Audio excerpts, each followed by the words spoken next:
التي تفوح رائحة دمائهم مسكا وعنبر، الذين عاهدوا الله والشعب أن يدافعوا عن أرضهم وعرضهم إلى آخر قطرة من دمائهم الزكية.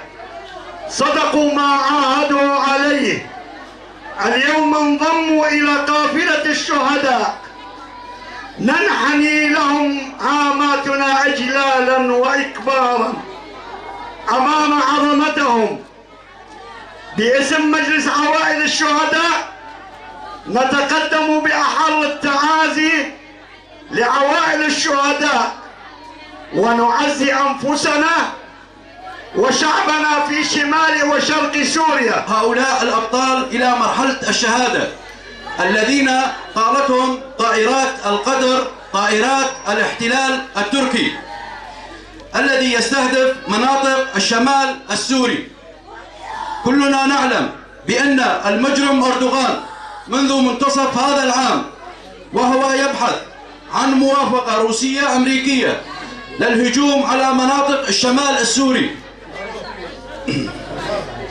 لاحتلال المزيد من الأراضي السورية، وكل ذلك لأن لديه فوبيا من مشروع الأمة الديمقراطية،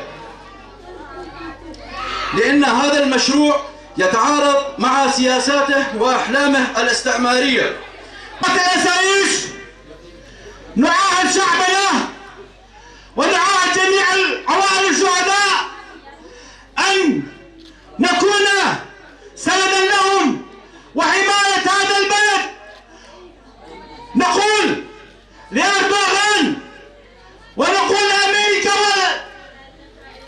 وروسيا نكتب حظر الجوي على جميع الرقابة، ونقول هم القوى الضامنة لهذا البلد مع الأسف لن يقوموا بواجبهم.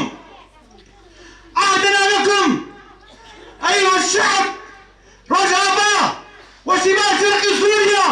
الشهادة، الحياة الحرة هي ثمرة إرادة الشهداء. الاسم الحركي دلشير عامرية. الاسم والنسبة عبد الحميد عبد الحي. اسم الأم خالدية. اسم الأب أحمد. مكان وتاريخ الولادة عامرية. مكان وتاريخ الانتساب تلتمر 1/9/2022. مكان وتاريخ الاستشهاد تلتمر 22/11/2022. أم حلوة. اسم الأب محمد.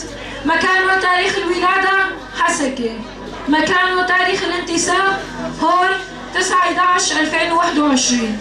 مكان وتاريخ الاستشهاد هول 23/11/2022.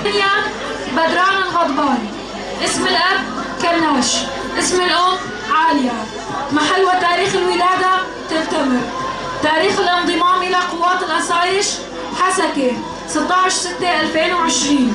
تاريخ ومكان الاستشهاد دير الزور 26/11/2022.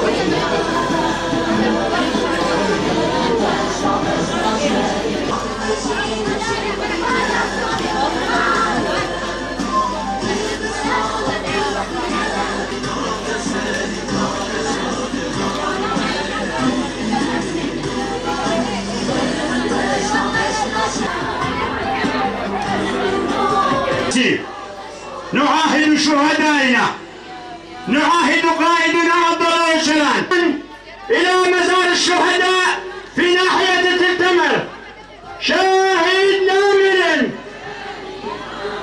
عمر شهيد شهيد جوان برشي شهيد دم صزي خمنا دولينا خملا قشتي تماون دم صزي خمنا دولينا خملا قشتي تماون شهيد جوان برشينا نحن نامر شهيد شهيد جوان